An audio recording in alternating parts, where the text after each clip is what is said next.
Mga kahuwan, panoorin ang video na ito upang alamin ang pinaka-latest na balita tungkol sa lagay ng panahon at bagyo update today.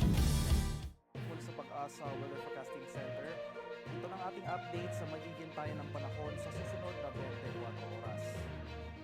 Patuloy ang epekto ng easterlies o yung mainit na hangin galing sa Karakatang Pasipiko sa malaking bahagi ng ating bansa. Sa kasalukuyan, wala pa rin tayong binabantayan o minomonitor na low pressure area o anumang sama ng panahon sa loob at labas ng ating Philippine Area of Responsibility na maaring makaapekto sa ating bansa sa mga susunod na araw.